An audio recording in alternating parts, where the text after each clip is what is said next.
আলহামদুলিল্লাহ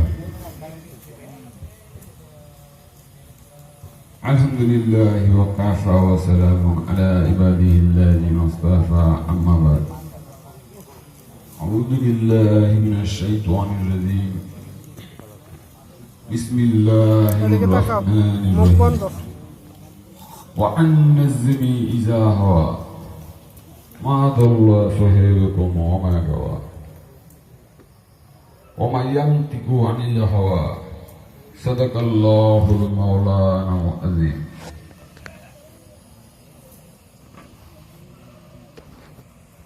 ما كان محمد أبا أحد من رجالكم ولكن رسول الله وخاتم النبيين وكان الله بكل شيء عالما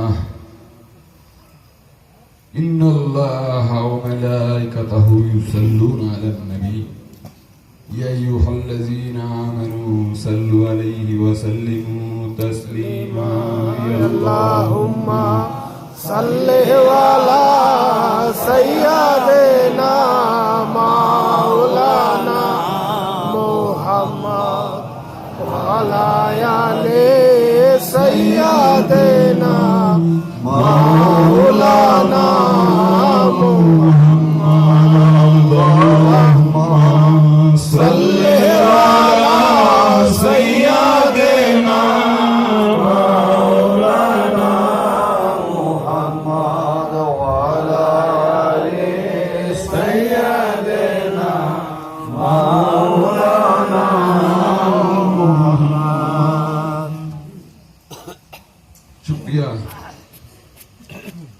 শুকরিয়া আমার রবের দরবারে আজ মাওলিদ আল্লাহ রাসূলের মাওলিদকে উদ্দেশ্য করে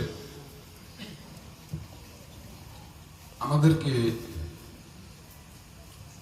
এই দুনিয়ার বুকে ওনার অসংখ্য দরবার সমূহের মধ্যে হতে যে কোনো একটা দরবার শরীফে উপস্থিত করেছেন তার হাবিবের তার মেহবুবের মাওলিদকে স্মরণ করার জন্য এবং তার হাবিবের শান মানকে তুলে ধরার জন্য। যদিও আমি মনে করি আমার মতো আদনা গোলামের ইখতিয়ারের বাইরে আল্লাহর রাসূলের আল্লাহর হাবিবের শান মান বর্ণনা করা, কিন্তু চেষ্টা করি যেহেতু আমার রব আমাকে সক্ষম করেছেন, জবান দিয়েছেন কথা বলার জন্য, আমাকে দিয়েছেন আওয়াজ, আমাকে দিয়েছেন শব্দ চয়ন করার ক্ষমতা, যে ক্ষমতা প্রয়োগ করে আমি মানুষ পর্যন্ত আমার যতটুকু ক্ষুদ্র জ্ঞান আছে সেই জ্ঞানে আল্লাহর রাসূল যার সম্মান বর্ণনা করে শেষ করা সম্ভব নয়, যিনি আকায়ে নামদার এই জাহানের মধ্যে যা কিছু আমার রব নামকরণ করেছেন সবকিছুর কি মালিক, সবকিছুর উপরে যার কর্তৃত্ব আছে, সেই রাসূলের মাওলিদ আজকের এই রাতে তিনি এই দুনিয়ায় তাশরীফ এনেছেন। আজকে আমরা এখানে উপস্থিত হয়েছি, আমরা সবাই তো এসেছি আমাদের মর্শেদের দরবারে, নাকি যার যার স্বীয় মর্শেদের দরবারে বা বলি গাউসুল আজম বরিয়াবর দরবার শরীফ। কিন্তু আসলে দরবার কোনোদিন কোনো ব্যক্তি নির্দিষ্ট কোনো ব্যক্তির দরবার হয় না। দরবার যেখানে যে দরবার সমূহ আছে, দরবার সমূহগুলোর প্রত্যেকটির উদ্দেশ্য লক্ষ্য একটি, শুধুমাত্র আমার রবের দিনের খেদমত করা এই দুনিয়ার বুকে। আর দরবারটা আমার রবের, যে কারণে দরবার সমূহকে বলা হয়েছে দরগাহ হেমা না উম্মিদিনী, যাদের কোনো আশা নাই ভরসা নাই নাকি তাদের কি দরবার, তাদের যাবার অবস্থান গ্রহণ করার জায়গা। আমরা সবাই এখানে অবস্থান গ্রহণ করেছি আমার রাসূলের শান মান বর্ণনা করার জন্য, নাকি আল্লাহ রাসূলের শান মান বর্ণনার মাধ্যমে আমরা আমাদের যে অসহায় অবস্থা, সেই অসহায় অবস্থা থেকে মুক্তি লাভ করার জন্য। কারণ আমরা যত বেশি আল্লাহর রাব্বুল ইজ্জাত, যত বেশি তার হাবিবের শান মান বর্ণিত হয় নাকি, যে বান্দা যত বেশি আল্লাহর রাসূলের উপর দুরূদ ও সালাম পেশ করেন, আমার রব সেই বান্দার উপরে তত বেশি কি করেন, তাওয়াজ্জু পেশ করেন। দেখেন যে দৃষ্টি ফেলেন, দেখেন যে আমার এই বান্দা নাকি, যাকে আমি কি করেছি, মহাব্বত করেছি, মহাব্বত করে এই সৃষ্টি জাহানের মধ্যে একটি মাত্র সত্তা, যাকে কি আমার মেহবুব, আমার প্রিয়তমা,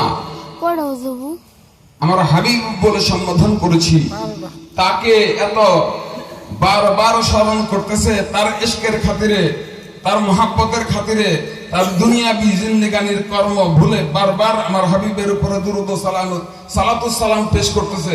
তখন কি করে, সেই বান্দার দিকে কি করে, দৃষ্টিপাত করে। তাহলে আমরা প্রকৃত পক্ষে এখানে কেউই আমাদের এখতিয়ারের মধ্যে নাই যে আমরা আমাদের কি করব, আমাদের ক্ষুদ্র জ্ঞান এবং প্রচেষ্টার দ্বারা আল্লাহর রাসূল, আল্লাহর হাবিবের সম্মান বর্ণনা করব।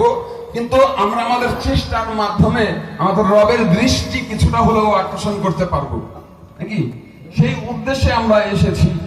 তো আমরা আমাদের হাবিব জনাবে মুহাম্মদুর রাসূলুল্লাহ সাল্লাল্লাহু আলাইহি ওয়াসাল্লাম, ওনার মহাব্বত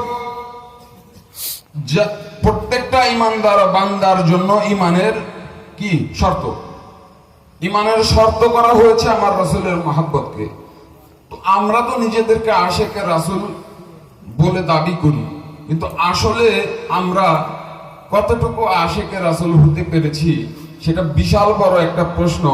কারণ সেই নবীর উম্মত আমরা, যে নবী নবুয়ত প্রাপ্ত হওয়ার পূর্বে যখন কাবা ঘর রিকনস্ট্রাক্ট হচ্ছে, নতুন করে গঠন করা হচ্ছে নাকি, তখন ভিন্ন ভিন্ন কাবার গোত্রের মধ্যে কি করছেন, সন্ধি স্থাপন করছেন। তাদের ডিফারেন্ট আইডিওলজি, তাদের ভিন্ন ভিন্ন চিন্তা ভাবনাকে একত্রিত করছেন। আর আমরা সেই নবীর উম্মত দাবি করে নিজেরা কি ভিন্ন ভিন্ন মত পেশ করে নিজেরা কি করতেছি, নিজেরা নিজেদেরকে ধ্বংস করে দিচ্ছি। আমরা একটা কমানো গ্রাউন্ডের মধ্যে এসে দাঁড়াইতে পারি না নাকি, একটা নির্দিষ্ট জায়গায় এসে দাঁড়াইতে পারি না যেখানে আমি আমার কিছু বিশ্বাস, আমি আমার কিছু আকীদাগত, যেটা অন্য কোন কি ফিরকার সাথে বা অন্য কোন মতবাদের সাথে মিশতেছে না নাকি।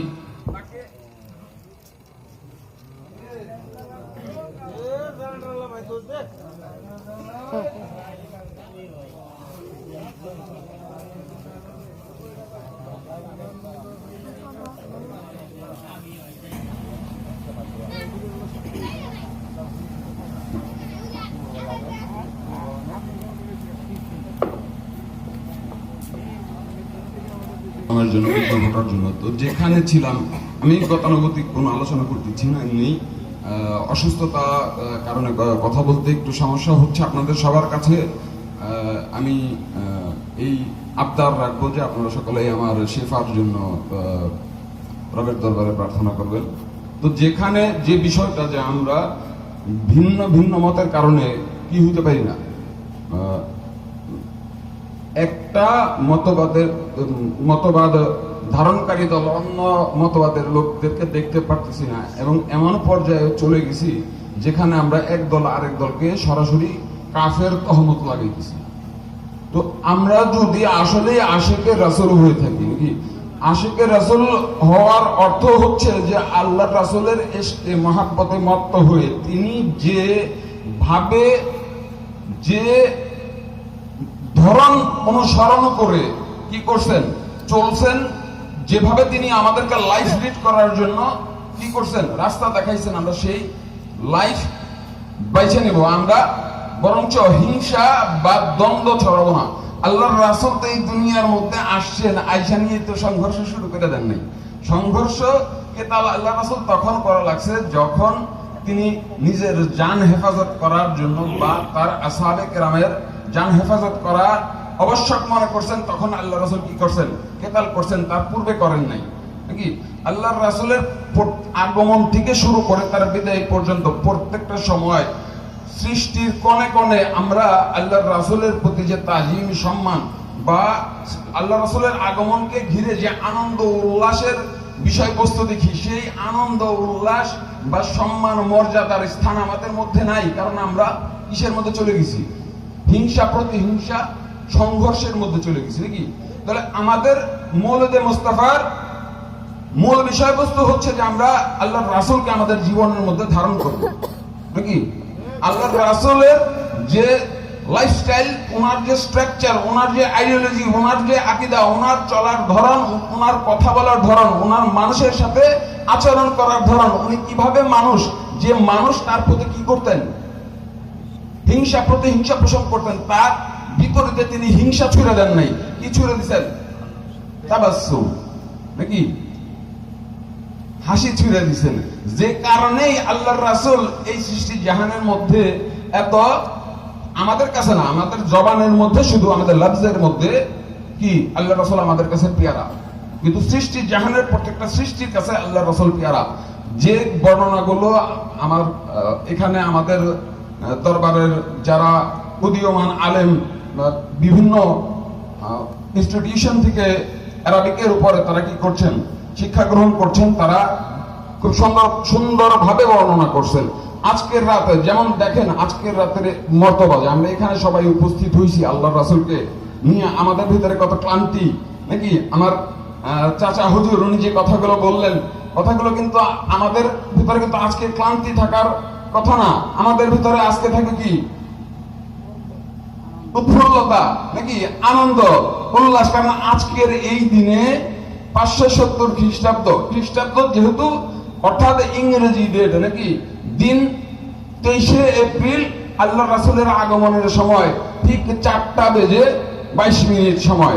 এই সময় হযরত জিবরাইল আলাইহি ওয়াসাল্লাম তিনি কাবা ঘরের উপরে অবস্থানরত আছেন। আল্লাহর রাসূলের ঘরে,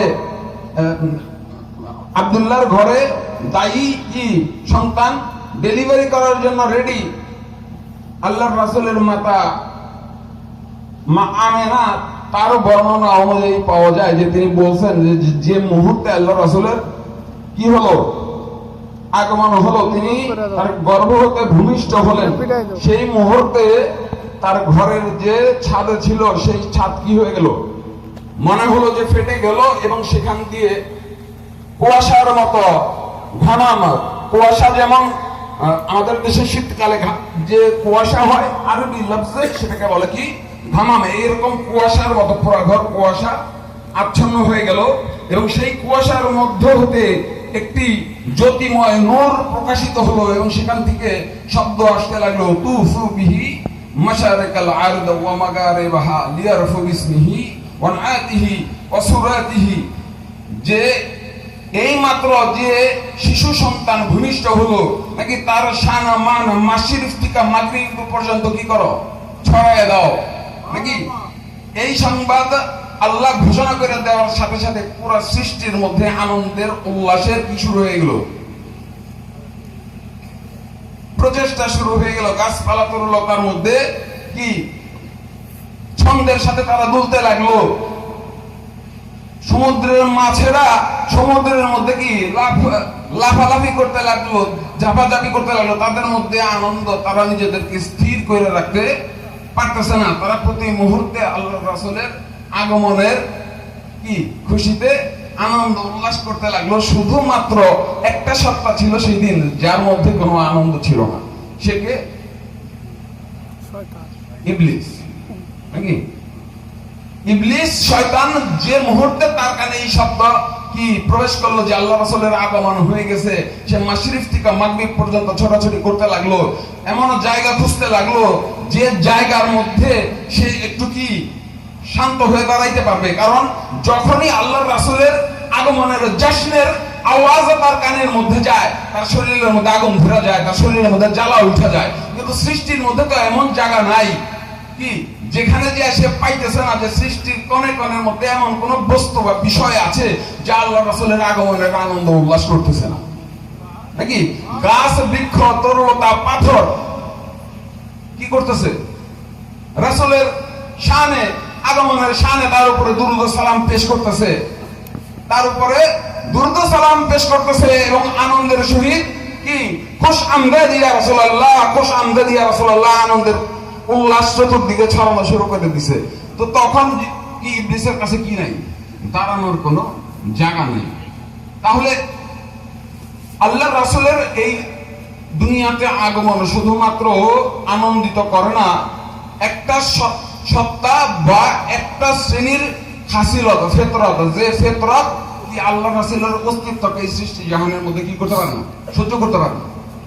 কারণ যখন আল্লাহর বান্দারা কি করে, আল্লাহর রাসূলকে ধারণ করে, নাকি তার রিসালাতের বিধান তার ভিতরে ধারণ করে, তার দ্বীনকে তার ভিতরে ধারণ করে, একজন পাপিষ্ঠ বান্দা হইতে পারে। আল্লাহ রাসূলের আসহাবদের, ওনারা আমার মতো আদনা গোলাম, ওনাদের ভুল কর্ম বা ওনাদের কিছু ভুল ছিল, এটা বলার অর্থে আমি কথাটা বলতেছি না। এটা আমি একটা জাস্ট এক্সাম্পল ক্রিয়েট করার জন্য, দৃষ্টান্ত তৈরি করার জন্য। আমি কেন বড় পীর আব্দুল কাদের জিলানী রাহিমাহুল্লাহ তাআলা তিনি বলতেছেন যে আল্লাহর রাসূলের যে কোনো একজন আসহাব, তিনি একজন ঘোড়ার পৃষ্ঠে সাওয়ার হয়ে যাইতেছে, নাকি সেই ঘোড়ার খুর যেখানে পড়ছে সেখান থেকে এক চিমটি কি করো, ধুলা উঠায় নিয়ে এক পাল্লার মধ্যে বসায় দাও, আর আমি আব্দুল কাদের জিলানীকে কি করো, আরেক পাল্লার মধ্যে বসায় দাও। কম্প্যারিজন কি একদম তুচ্ছ, তুচ্ছ থেকেও যদি নিকৃষ্ট কোনো কিছু থেকে থাকে সেইটা, সেখানে তো আমার তাদের ভুল তুলে ধরো না। আল্লাহ রাসূলের আসহাবরাও কি করতেন? মদ্যপান করতেন, দিনকে গ্রহণ করার পূর্বে, যখন তারা দিনকে গ্রহণ করেন নাই। কিন্তু যে মুহূর্তে তারা আল্লাহর রাসূলকে কি করছে, আল্লাহর রাসূলকে তাদের হাদি এবং হাফিজ হিসেবে গ্রহণ করে নিছে এবং তার বিধানকে তাদের জীবনের মধ্যে গ্রহণ করে নিছে, সেই মুহূর্তে হতে তার জীবন কি হয়ে গেছে, পরিবর্তন হয়ে গেছে। দেখেন হযরত ওমর রাদিয়াল্লাহু আনহু, উনি, এটা ওনার কত বড় একটা শান, এটা আমি মাঝে মধ্যে নিজেই চিন্তা করে কি করতে পারি না, কম্পেয়ার করতে পারি না। আমাদের যদি কোনো ভুল থাকে, দোষ থাকে, কোনো ত্রুটি থাকে, বা এমন কোনো কাজ আমরা যদি করে থাকি, নিজে মনে করি যে এই কাজটি আমাদেরকে কি করবে, লজ্জিত করবে, আছে না আমাদের জীবনে এমন কাজ, তো এই কাজগুলোকে আমরা কি করি, গোপন করি, নাকি? আর হযরত ওমর উনি কি করতেছেন, সেটাকে আরো তুলে ধরতেছেন, আরো প্রকাশ করে দিতেছেন। কেন? আরেকজনকে বোঝার সুযোগ করে দিচ্ছেন যে কিভাবে তিনি তার নফসের উপরে কি করছেন, তাসকিয়া করছেন, নিজেকে কিভাবে নিয়ন্ত্রণ করছেন।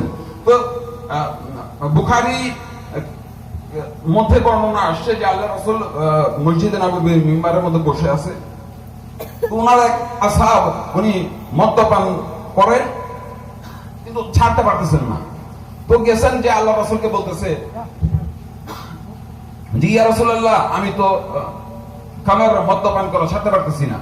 তো তখন দেখেন মসজিদে নববীর ভিতরে অট্ট হাসির গুঞ্জন চতুর্দিক থেকে, যেমন একটা ঘরের ভিতরে যদি হঠাৎ করে কেউ কি করে, জোরে জোরে হাসা শুরু করে, মনে হয় চতুর্দিক থেকে সবাই হাসতেছে, নাকি? কারণ কি শব্দ কি করে, প্রতিফলন হয়ে রিফ্লেক্ট হয়ে ঘুরে ঘুরে আসে। তখন সে বুঝতে লাগলো যে আমার এই কথা শুনে আমি আল্লাহ রাসূলের কাছে একটা করতেছি, দুঃখের কথা বলতেছি, কষ্টের কথা বলতেছি, আর এই হাসতেছে কে দেখি। তো তখন সে ডানে বামে চেয়ে দেখে যে আল্লাহ রাসূলের মিম্বারের পেছনে হযরত ওমর রাদিয়াল্লাহু আনহু উনি একটু গুটিছুটি হয়ে বসে এক সাইডে ঢেলান দিয়ে বসে আছে, নাকি? তো বলতেছে যে আপনি হাসেন কেন, হাসার কারণটা কি? তো বলতেছে যে জাহেলিয়াতের যুগে আমার নবীকে চেনার পূর্বে, দিনকে গ্রহণ করার পূর্বে আমি ওমর অনেক মদ্যপান করতাম, তুমি আর কি মদ্যপান করো, নাকি? আমি ওমর বহুত মদ্যপান করছি, যা তুমি খবর নিয়ে দেখো, নাকি? আমি ভালো হয়ে গেছি, আমার মতো ওমর ভালো হয়ে গেছে, নাকি? তুমি কি চিজ, তুমি কি করো নাই, প্রকৃত পক্ষে নিজেকে পরিবর্তন করার নিয়ত করো নাই। তুমি কি করতেছো, যখনই আল্লাহ রাসূলের সামনে আসো আগেই আইসা ভনিতা করো যে আল্লাহ রাসূল না আগেই কোন হুকুম টুকুম দিয়ে দেয়, নাকি? তখন তো কি হয়ে যাবো, বাধ্য হয়ে যাবো, আগেই নিজে কি করো, আইসা নিয়ে নাটক করো। তো এই ঘটনাগুলো থেকে বোঝা যায় যে আল্লাহ রাসূল উনি তার আসহাবদেরকে এমন ভাবে কি করছেন, প্রস্তুত করছেন, ওনাদের নফসের তাসকিয়া এমন ভাবে করছেন যে ওনারা নির্দ্বিধায় অকপটে নিজেদের দুর্বলতা গুলো কি করছেন, তুলে ধরে অন্যের জন্য হেদায়েতের রাস্তা কি করে দিছেন, তুলে দিছেন। আর আমরা সেখানে কি করতেছি, নিজেদের দোষগুলো তো আছেই, পাশাপাশি সেগুলো নিয়ে আমরা কি করি, বুজুর্গি করি, পাশাপাশি এমন সমস্ত ভুল আমরা করতেছি যেটা আমার নবীর শান ও মানের সাথে কি হয় না, যায় না। তাহলে যদি নাই যায় তাহলে আমাদের কি নিজেদেরকে আশিকে রাসূল দাবি করা কি সম্পূর্ণ বৃথা। আমি এইটা নিয়ে কোনো আলোচনা করতেছি না যে নবীকে ভালোবেসে কেউ কে কি গান গাচ্ছেন, কে কি সামা করতেছেন, বা কে কি কোন প্রক্রিয়ায় নবীকে ভালোবাসতেছেন। কারণ নবীর মহাব্বত হুব্বে রাসূল এমন একটা জায়গা যেখানে কোনো কি নাই, গুরু নাই, নাকি সীমা উল্লঙ্ঘনের কোনো সীমা নাই। আল্লাহর রাসূলকে মহাব্বতের ক্ষেত্রে কোনো সীমা নির্ধারণ করে দেওয়া হয়নি, কিন্তু অন্য সবার ক্ষেত্রে বলা হয়েছে যে তুমি তোমার সমাজে একজন তোমার কাছে মহাব্বতের লোক হইতে পারে, নাকি একজন বুজুর্গান হইতে পারে যাকে তুমি সম্মান করো, মহাব্বত করো, কিন্তু মহাব্বত এবং সম্মানের ক্ষেত্রে, ভালোবাসার ক্ষেত্রে কি করো না, ভুল করো না, সীমা উল্লঙ্ঘন করো না, নাকি সীমা যখন উল্লঙ্ঘন করো তোমার ভিতরে কি আসে, অন্ধত্ব আসে, অন্ধভাবে তুমি তাকে অনুসরণ করো এবং এই অন্ধত্ব তোমাকে গোমরাহির দিকে নিয়ে যায়। কিন্তু আল্লাহ রাসূলের মহাব্বত হুব্বে রাসূল এমন একটা বিষয়বস্তু যেখানে কি নাই